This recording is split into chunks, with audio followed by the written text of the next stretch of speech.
கர்த்தருடைய பரிசுத்த நாமத்திற்கு மகிமை உண்டாவதாக.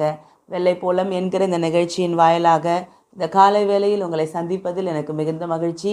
தேவன் தாமே இந்த நாளை உங்களுக்கு ஆசீர்வாதமான நாளாக மாற்றி கொடுப்பாராக என்று சொல்லி இயேசு கிறிஸ்துவின் நாமத்திலே அன்பாய் உங்களை வாழ்த்துகிறேன். உங்களுக்காக ஒரு வசனம் வாசிக்கிறேன். செப்பனியா 3ஆம் அதிகாரம் 15ஆம் வசனம். அதன் பின்பகுதியை வாசிக்கிறேன். இஸ்ரவேலின் ராஜாவாகிய கர்த்தர் உன் நடுவில் இருக்கிறார், இனி தீங்கை காணாதிருப்பாய். பாருங்க, இஸ்ரவேலின் ராஜாவாகிய கர்த்தர் நம்ம நடுவில் இருக்கிறதுனால இனி நம்ம என்ன பண்ண மாட்டோமா, தீங்கை காண மாட்டோமா.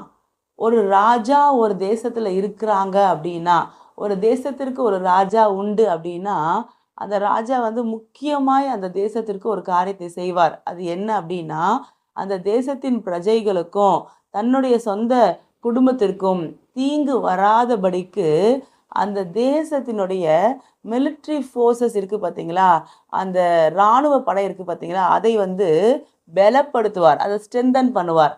அப்படி செஞ்சிட்டார் அப்படின்னா அதுக்கப்புறம் என்ன பண்ணுவார்னா, அந்த பாதுகாப்பு உண்டான மதில்களை எல்லாம் எழுப்பி தன் தேசத்தை பாதுகாப்பார். நீங்கள் வேதத்துலேயும் பார்க்க முடியும். சில நல்ல ராஜாக்கள் ஆட்சிக்கு வரும்பொழுது அவங்க என்ன பண்ணுவாங்க அப்படின்னா, இராணுவத்தை பலப்படுத்துவாங்க. அப்புறம் தேசத்தில் பார்த்தீங்கன்னா எல்லா பட்டணங்களுக்கும் மதில் சுவரை கட்டி தேசங்களை பாதுகாப்பாங்க.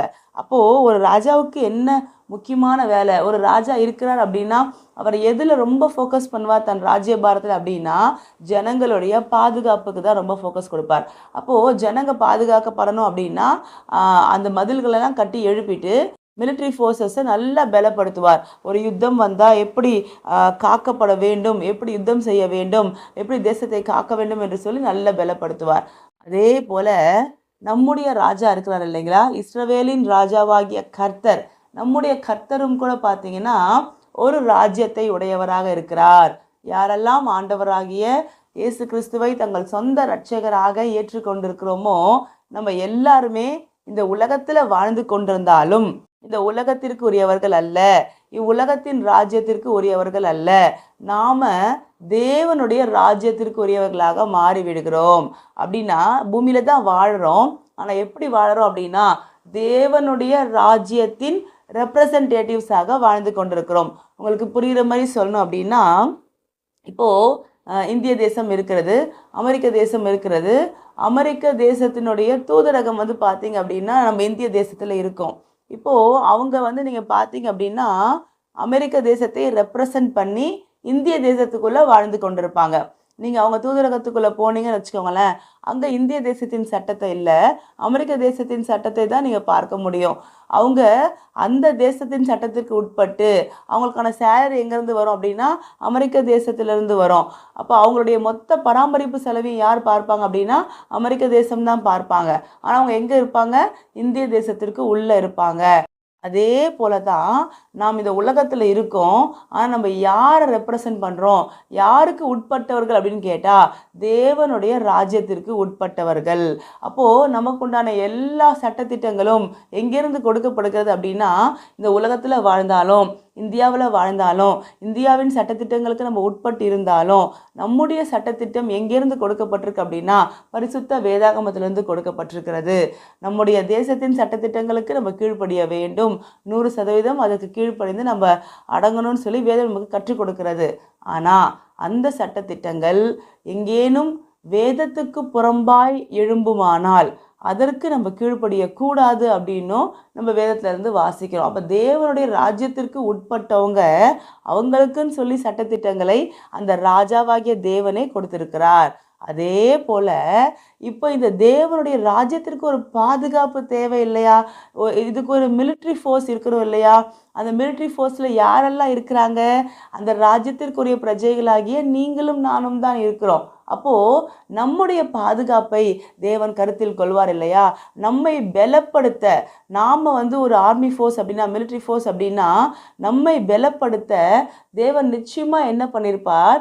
நமக்கான ஆயுதங்கள், அப்புறம் நமக்கான அந்த ஆர்மர், அந்த சர்வாயுத வர்க்கத்தை எல்லாம் நமக்கு கொடுத்துருப்பார். கரெக்டுங்களா? அதாவது ஒரு ஒரு யுத்தத்தில் நிற்க போகிறோம் அப்படின்னா நம்ம எதெல்லாம் போட்டுட்டு போய் யுத்தத்தை நிற்கணும், எப்படியெல்லாம் யுத்தத்தை செய்யணும் அப்படின்னு சொல்லி நம்மளை எப்படி தற்காத்துக்கொள்ளணும், நம்ம வந்து எதிர்க்கணும். இந்த காரியத்தை எல்லாமே நமக்கு நம்முடைய ராஜாவாகிய கர்த்தர் என்ன பண்ணியிருக்கிறார் அப்படின்னா கொடுத்து வைத்திருக்கிறார்.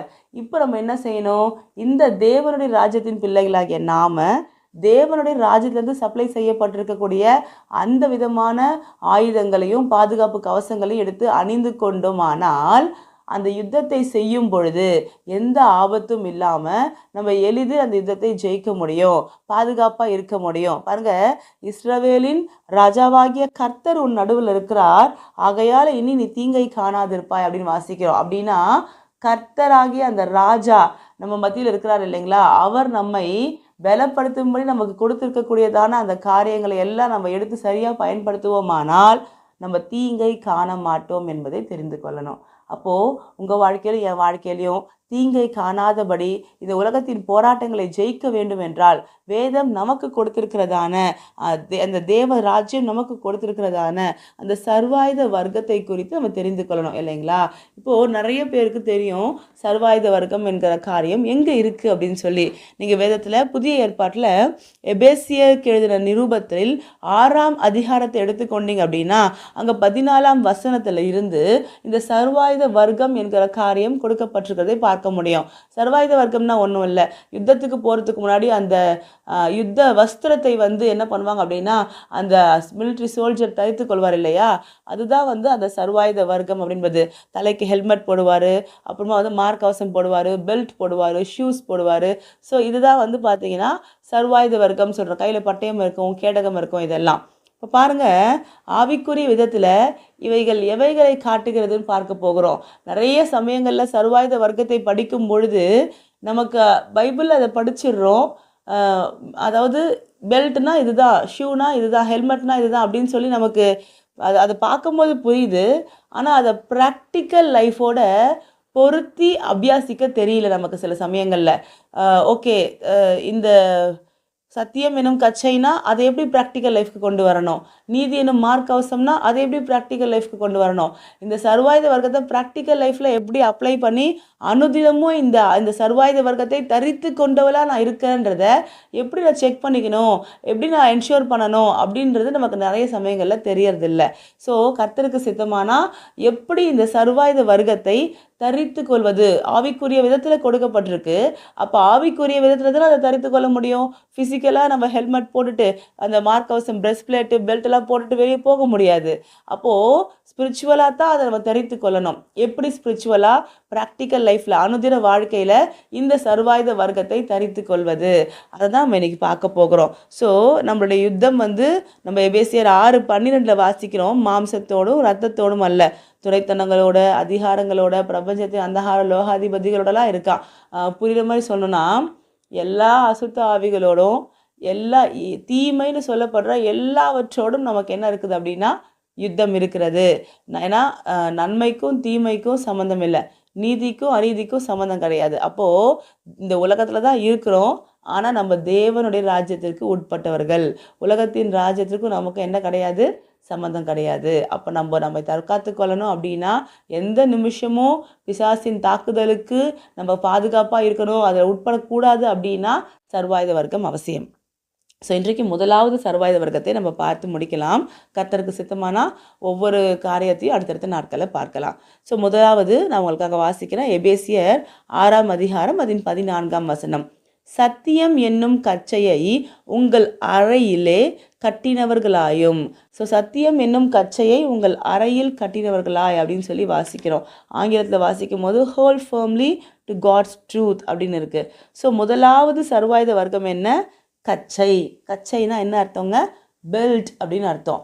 ஸோ ஒரு சோல்ஜர் வந்து தன்னுடைய அந்த ஆர்மர், தன்னுடைய அந்த யுத்த வஸ்திரத்தை எடுத்து தரிக்கும் பொழுது அவர் ஃபஸ்ட்டு ஏற்கனவே அவர் ஒரு ட்ரெஸ் போட்டிருப்பார் இல்லையா, அதற்கு மேலே அவர் ஃபஸ்ட்டு எடுத்து போட போகிறது என்ன அப்படின்னா பெல்ட். சரிங்களா. ஸோ முதல்ல அவருக்கு தேவை என்ன, பெல்ட். அந்த பெல்ட் என்னன்னு வேதமே சொல்லுகிறது, சத்தியம் என்னும் கச்சையை அறையிலனா இடுப்பில் கட்டிக்கொள்ளணும் அப்படின்னு சொல்லி. அது என்ன சத்தியம் என்னும் கச்சை? நீங்கள் யோவான் சுவிசேஷம் 17ஆம் அதிகாரத்தினுடைய 17ஆம் வசனத்தின் பின்பகுதியை வாசித்தீங்கன்னா அங்கே இருக்குது, உம்முடைய வசனமே சத்தியம் அப்படின்னு சொல்லி. சங்கீதம் 119ல் 142ஆம் வசனத்தை வாசித்தீங்கன்னா உம்முடைய வேதமே சத்தியம் அப்படின்னு இருக்கு. சங்கீதம் 119னுடைய 160ஆம் வசனம் வாசித்தீங்கன்னா உம்முடைய வசனம் சமூலமும் சத்தியம் அப்படின்னு இருக்கு. அப்போ சத்தியம் என்னும் பெல்ட்டை எடுத்து இடுப்பில் நீங்கள் கட்டிக்கொள்ளுங்க அப்படின்னு ஆண்டவர் சொல்லும் பொழுது, இந்த சர்வாயுத வர்க்கத்தில் இப்போ நீங்கள் யுத்தத்துக்கு நிற்கிறீங்க, பிசாசுக்கு விரோதமாகவும் உலகத்துக்கு விரோதமாகவும் ஒரு யுத்தத்துக்கு நீங்கள் நின்று கொண்டிருக்கீங்க. அப்போ இந்த யுத்தத்தில் நீங்கள் செய்ய வேண்டிய அந்த ஃபவுண்டேஷன் ஸ்டெப், அந்த ஃபண்டமெண்டல் ஸ்டெப், அடிப்படையாய் நீங்கள் செய்ய வேண்டியதான முதல் காரியம் என்ன அப்படின்னா, இந்த சத்தியம் என்னும் பெல்ட் எடுத்து இடுப்பில் கட்டிக்கணுமா. எப்படி கட்ட முடியும்? சத்தியம்னா என்னன்னு வாசித்தோம். அவர் நம்ம கையில் கொடுத்துருக்கிற இந்த பைபிளும், இந்த பைபிள் இருக்கக்கூடிய ஒவ்வொரு வசனங்கள் தான் சத்தியம் அப்படின்னு வாசிக்கிறோம். அப்போது இந்த பைபிள் வசனத்தை எடுத்து இடுப்பில் கட்டிக்கணுமா.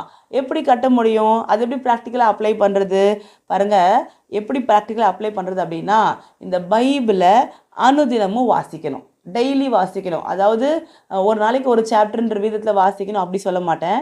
உங்களுக்கு நேரம் கிடைக்கும் பொழுதெல்லாம், உங்கள் இருதயம் பைபிள் படிக்கணும்னு ஏவப்படும் பொழுதெல்லாம் அனுதினமும் இந்த வேதத்தை வாசிக்கக்கூடிய அனுபவம் உங்களுக்கு இருக்கணும். ரெண்டாவது, இது எப்படி வாசிக்கணும் அப்படின்னா, முறைப்படி கிரமமாக ஆரம்பத்திலிருந்து தொடர்ந்து வாசிக்கணும். இப்போ நீங்கள் பைபிள் படிக்க போகிறீங்க அப்படின்னா, பழைய ஏற்பாடு எடுக்கிறீங்களா, பழைய ஏற்பாட்டில் ஆதியாகமத்துலேருந்து கிரமமாக வாசிக்க ஸ்டார்ட் பண்ணுங்கள். இல்லை எனக்கு அது புரியாது, நான் ஃபஸ்ட்டு புதிய ஏற்பாடு முடிச்சுட்டு பழைய ஏற்பாட்டுக்கு வரேன்னு சொல்கிறீங்களா, நல்லது.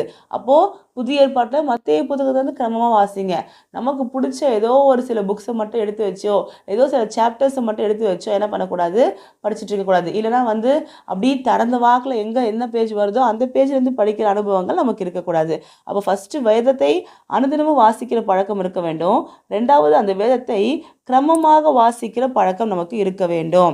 மூன்றாவது பாருங்க, அந்த வேதத்தில் தேடி வாசிக்கிற பழக்கம் இருக்க வேண்டும். அது என்ன தேடி வாசிப்பது அப்படின்னு கேட்டிங்கன்னா, நீங்கள் வேதத்தை கிரமமாக வாசிக்கும் பொழுது உங்களுக்கு கொஞ்சம் கொஞ்சமாக புரியும் நீங்கள் வாசிங்க. அதாவது எனக்கு சுத்தமாக புரியல, சிலதெல்லாம் பார்த்தீங்கன்னா வெறும் பேர்படியாக இருக்குது, சிலதெல்லாம் பார்த்தீங்க அப்படின்னாக்கா நிறைய இன்ஃபர்மேஷன்ஸும் டேட்டாஸும் கொடுத்துருக்காங்க, இதெல்லாம் எனக்கு ஒன்றுமே புரியலையே நீங்கள் சொல்கிறீங்கன்னா கூட பரவாயில்ல. நான் என்ன சொல்கிறேன் அப்படின்னா, நான் ஏற்கனவே ஒரு விலைப்பழம் போட்டிருக்கேன். அது என்னென்னா, பைபிளை புரியாமல் படித்தாலே இவ்வளோ பிளஸ்ஸிங்க அப்படின்னு. நீங்கள் அதை கேட்டு பார்த்தா உங்களுக்கு தெரியும் எவ்வளோ பிளஸ்ஸிங்ஸை பைபிளை சும்மா படிக்கிறதுனாலவே இருக்குது அப்படின்னு சொல்லி. ஸோ புரியுதோ நீங்கள் படிங்க. உங்களுக்கு அதை புரிய வைக்க வேண்டியது ஆண்டவருடைய வேலை. அதை நினச்சி ரொம்ப வரி பண்ணிக்காதீங்க. அது கொஞ்ச நாள் கழித்து உங்களுக்கு புரிய ஸ்டார்ட் ஆகும். அப்போது வேதத்தில் தேடி வாசிக்கிறதுனா என்னென்னா, இப்படி நீங்கள் படிச்சுட்டே இருக்கீங்க பார்த்தீங்களா, உங்களுக்கு சில வசனங்கள் மேலே ஒரு ஈர்ப்பு வரும். அந்த வசனத்துக்கு உண்டான ஜோடி வசனம் எங்காவது இருக்கும். நீங்கள் ஏசாயா 34ஆம் அதிகாரத்துடைய 16ஆம் வசனத்தை வாசித்தீங்கன்னா அங்கே சொல்லப்பட்டிருக்கு, வேத வசனங்கள்லாம் ஜோடு இல்லாமல் இராது, ஒவ்வொரு வசனத்துக்கும் ஜோடு இருக்கும், பரிசுத்த ஆவியானவர் தான் அவைகள்லாம் கூட்டி சேர்க்கிறார் அப்படின்னு சொல்லி. அப்போது இந்த வசனம் இருக்குது அப்படின்னா இதற்கான ஜோடி வசனம், இல்லை இதை நல்லா எக்ஸ்பிளைன் பண்ணக்கூடிய வசனம் இன்னொரு இடத்துல எங்கேயாவது இருக்கும். அப்போ நம்ம என்ன பண்ணணும் அப்படின்னா, அவைகளை தேடி வாசிக்கிற பழக்கம் நமக்கு வேண்டும். நான் எப்படிங்க தேடுவேன், எனக்கு எங்கெங்க தெரியும் அப்படின்னு நீங்கள் சொல்கிறீங்கன்னா, நீங்கள் வருத்தப்பட தேவையில்லை. நீங்கள் ஆண்டவர்கிட்ட ஹெல்ப் கேளுங்க. ஆண்டவரே, இந்த வசனத்தில் ஒரு ஈர்ப்பு வருது, இதுக்கு சம்மந்தமான வசனம் எங்கேயாவது இருந்தால் எனக்கு காட்டுங்கன்னு நீங்கள் கேட்டிங்கன்னா உங்கள் இருதயத்துக்குள்ளவே ஒரு உணர்வு வரும். அப்போ நீங்கள் என்ன பண்ணலாம் அப்படின்னா, ஓகே அப்படின்ற மாதிரி அந்த இடத்துல போய் பார்த்தீங்க அப்படின்னா அதற்குண்டான ஜோடி இருக்கும். அப்படி இல்லைனா கூட நீங்கள் படிச்சுட்டே இருக்கீங்க, சில வசனங்கள் உங்கள்கிட்ட பேசுது அப்படின்னா நீங்கள் அதை மார்க் பண்ணி வைங்க. வேறு என்னைக்காவது அந்த வசனத்துக்கான ஜோடியை ஆண்டவர் உங்களுக்கு காட்டி கொடுப்பார். அப்போ என்ன பண்ணணும், அதை கொண்டு அந்த ரெஃபரன்ஸை இந்த வசனத்துக்கு பக்கத்தில் எழுதி வச்சுக்கணும், அந்த ஜோடி வசனத்துக்கு பக்கத்துலேயே ரெஃபரன்ஸை எழுதி வச்சுக்கணும். இப்படி வேதத்தை எப்படி தேடணும், எப்படி தேடி வாசிக்கிற அனுபவம் நமக்கு இருக்கணும். ஸோ முதலாவது அனுதினம் வாசிக்கணும், முறைப்படி வாசிக்கணும், அதை தேடி வாசிக்கிற அனுபவம் இருக்கணும். அடுத்து நீங்கள் பார்த்தீங்கன்னா, ஒரு வேத வசனம் இருக்குது அப்படின்னா அதோடைய ஃபஸ்ட்டு அக்கரன்ஸை கண்டுபிடிக்க நமக்கு தெரியணும்.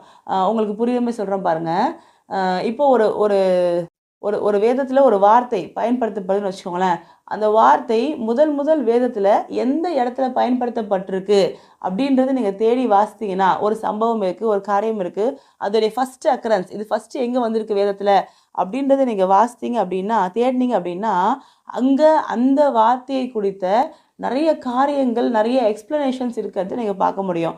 ஸோ இது ஃபஸ்ட் அக்கரன்ஸை தேடி வாசிக்கிற அனுபவம். இதில் இன்னும் கொஞ்சம் அதிகமாக போகும்பொழுது நம்ம ஸ்டார்டிங் ஸ்டேஜில் ரொம்ப போட்டு குழப்பிக்க வேணாம். நான் ஏற்கனவே நல்லா படிச்சுட்ருக்கேன், நான் முறைப்படி வாசிக்கிறேன், நான் தேடி வாசிக்கிற அனுபவத்தில் இருக்கிறேன் அப்படின்னா நீங்கள் அப்போ இதை ட்ரை பண்ணலாம். ஃபர்ஸ்ட் அக்கரன்சஸ் இந்த வார்த்தை நீங்கள் நம்மளுடைய தமிழ் பைபிள் ஆப் இருக்கு இல்லைங்களா, அந்த பைபிள் ஆப்லேயே நீங்கள் எடுத்து போட்டு அந்த வார்த்தையை சர்ச் பண்ணிங்கனாலே உங்களுக்கு அது ஃபஸ்ட்லேருந்து எங்கேருந்து வருதுன்னு காமிச்சிடும். அங்கே போய் நீங்கள் படிக்க ஆரம்பிச்சிங்கன்னா சில எக்ஸ்ட்ரா இன்ஃபர்மேஷன்ஸை நீங்கள் அந்த வசனத்தை குறித்து அந்த வார்த்தையை குறித்து கற்றுக்கொள்ள முடியும். ஸோ அப்படி தேடி நீங்கள் வாசிக்கலாம். அதுக்கப்புறம் பார்த்தீங்கன்னா வேதத்தை தியானம் பண்ணுகிற அனுபவம் வேணும். இந்த மாதிரி இந்த ஃபஸ்ட் அக்கரன்சஸை தேடுறது, இந்த ஜோடி வசனத்தை கண்டுபிடிக்கிறது, இதில் நீங்கள் ஈடுபடும் பொழுது ஆட்டோமேட்டிக்காக அது உங்களை எதற்கு நேராக கொண்டு போகும் அப்படின்னா வேதத்தை தியானம் பண்ணுகிற அனுபவத்துக்கு நேராக கொண்டு போகும். அது என்ன தியானம் பண்ணுறது? அதாவது படிச்சுட்டே போகிறதுனா அப்படியே மேலோட்டமாக நீங்கள் நுனிப்புள் மேலே மேல் மேய்ந்துட்டே போகிற மாதிரி இருக்கும். ஆனால் கொஞ்சம் தியானம் பண்ணுறதுக்காக டைம் எடுத்து உங்ககிட்ட ஒரு வசனம் பேசிச்சு பாருங்கள், அதோடைய ஜோடியை தேடிட்டு இருந்தீங்க பாருங்கள், அதோடைய ஃபஸ்ட் அக்கரன்சஸை தேடிட்டு இருந்தீங்க பாருங்கள், அந்த வசனத்தை குறித்து மேலதிகமாக வேதம் என்ன சொல்லுதுன்ற காரியத்தை நீங்கள் அப்படியே உட்காந்து எழுதுறதுக்கு ஆரம்பிச்சிங்க அப்படின்னா பரிசுத்த ஆவியானவர் உங்களோட கூட இடைப்பட ஸ்டார்ட் பண்ணுவார். பாரு இது கொத்த சம்பவம் இங்கே இருக்குது அப்படின்னு சொல்லி. இப்போ உதாரணமாக உங்களுக்கு நான் சொல்லணும் அப்படின்னா நம்ம ஒரு வசனத்தை வாசிக்கிறோம், அரசால சிறைச்சாலையிலிருந்து புறப்படுவாரும் உண்டு அப்படின்னு சொல்லி. இப்போ அரசால சிறைச்சாலையிலிருந்து புறப்படுவாரும் உண்டு அப்படின்ற வசனத்தை உங்கள் மைண்டில் ஆண்டவர் வித்தியாசமாக உங்களுக்கு நீங்கள் படிச்சுட்டே இருக்கும்பொழுது அந்த வசனம் உங்கள் மைண்டில் சடனாக வருது. இந்த சென்ஸ் உங்களுக்கு அது மாதிரி ஏதோ ஒரு ஈர்ப்பு வருது.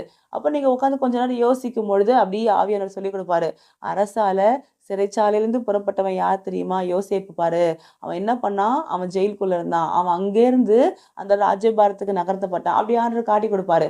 உடனே நீங்கள் என்ன பண்ணணும், அந்த அரசால சிறைச்சாலையிலேருந்து புறப்படுவாரும் உண்டு அப்படின்ற இடத்துல பக்கத்தில் யோசேப்புன்னு எழுதி வச்சுக்கணும். எழுதி வச்சுட்டு நீங்கள் அந்த ஆதியாகமத்தில் போய் அங்கே யோசேப்பின் சம்பவம் எங்கே இருக்குன்றதை கண்டுபிடிச்சி அந்த ரெஃபரன்ஸையும் இங்கே எழுதணும்.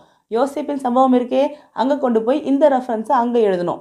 இந்த மாதிரி தான் நீங்கள் என்ன பண்ணணும் அப்படின்னா இந்த மெடிடேஷனை ஸ்டார்ட் பண்ணணும். இப்படி ஸ்டார்ட் பண்ணிங்க அப்படின்னா அது அப்படியே ஒரு பெரிய தேவன் இடத்துல என்னெல்லாம் பேசுவேன்னு விரும்புகிறாரோ அவைகளெல்லாம் அழகாக வெளிப்படுகிறது நீங்கள் பார்க்க முடியும். சில சமயங்கள் ஒரு பெரிய மெசேஜ் டெலிவரியாகவே அது இருக்கிறத நீங்கள் உணர முடியும். ஸோ உங்களுக்கும் அது பலனாக இருக்கும். உங்களோட கூட ட்ராவல் பண்ணுற அநேகருக்கு இந்த வார்த்தைகள் பலனாக மாறிடும். அப்போ சர்வாயுத வர்க்கத்தினுடைய ஃபர்ஸ்ட் பார்ட் என்ன? சத்தியம் என்னும் பெல்ட்டை எடுத்து, இந்த பைபிள் என்கிற பெல்ட் எடுத்து கட்டிடுங்க. ஸோ இன்றைக்கு இதை கேட்குற நீங்கள் ஒவ்வொருத்தரும், நான் நம்புகிற அநேகர் இப்படி இந்த பாதையை இப்படி தான் போயிட்டுருக்கோம். ஒரு வேளை அப்படி நீங்கள் போகல அப்படின்னு சொல்வீங்கன்னா இன்றையிலேருந்து இந்த தீர்மானத்தை எடுங்க. பாருங்கள், வருஷத்தின் கடைசிக்கு வந்துட்டு இன்னும் ஒரு 5 டேஸ், இன்னிலேருந்து ஒரு 5 டேஸ் தான் இருக்குது. ஸோ இந்த டேஸை நம்ம என்ன பண்ணலாம் அப்படின்னா இந்த சர்வாயுத வர்க்கத்தை எடுத்து தரித்து கொள்வது எப்படின்னு கண்டுபிடிச்சி அதை கற்றுக்கிட்டு தரித்து கொண்டோம் அப்படின்னா இந்த புது வருஷத்துக்குள்ளே பிரவேசிக்கும் பொழுது சாத்தானுடைய உலகத்தினுடைய தாக்குதலுக்கு எதிர்த்து நிற்கவும் பதில் தாக்குதல் செய்யவும் வழி நமக்கு தெரியும். ஸோ ஒரு பீஸ்ஃபுல்லான ஆவிக்குரிய வாழ்க்கையை வாழுவதற்கு இது உங்களுக்கு ரொம்ப பிரயோஜனமாக இருக்கும். நம்ம ஜெபிக்கலாங்களா? பரலோக தகப்பனே, ராஜா உம்மை ஸ்தோத்திரிக்கிறோம்ப்பா, உமக்கு நன்றி செலுத்துகிறோம். இந்த சர்வாயுத வர்க்கத்தினுடைய இந்த முதல் காரியம் பெல்ட், அப்பா சத்தியம் எனும் கச்சை, அதை எப்படி எடுத்து நாங்கள் தரித்து கொள்ளணும்னு சொல்லி எங்களுக்கு கற்றுக் கொடுத்துருக்கீங்க. அதுக்காக நன்றி செலுத்துகிறோம். வார்த்தையை கேட்ட அத்தனை பிள்ளைகளுடைய வாழ்க்கையிலையும் அந்த பெல்ட் எடுத்து அவங்க தரித்து கொண்டு ஆண்டவரே அவங்க ஆவிக்குரிய வாழ்க்கையில் ஒரு பெரிய ஜெயத்தை எடுக்க உதவி செய்யுங்க. அனுதினமும் இந்த சத்தியம் எனும் கச்சை எடுத்து நாங்கள் கட்டிக்கொள்வதற்கு தேவ ஆவியானவர் எங்களுக்கு நினைப்பூட்டுங்க. அதுக்குண்டான இன்ட்ரெஸ்ட்டை எங்களுக்கு கொடுங்க. எங்களை பலப்படுத்தி உங்கள் ராஜ்யத்தில் எங்களை நிற்க வைங்க. இயேசு கிறிஸ்துவின் நாமத்தில் ஜெபிக்கிறோம் பிதாவே, ஆமேன். தேங்க்யூ. God bless you.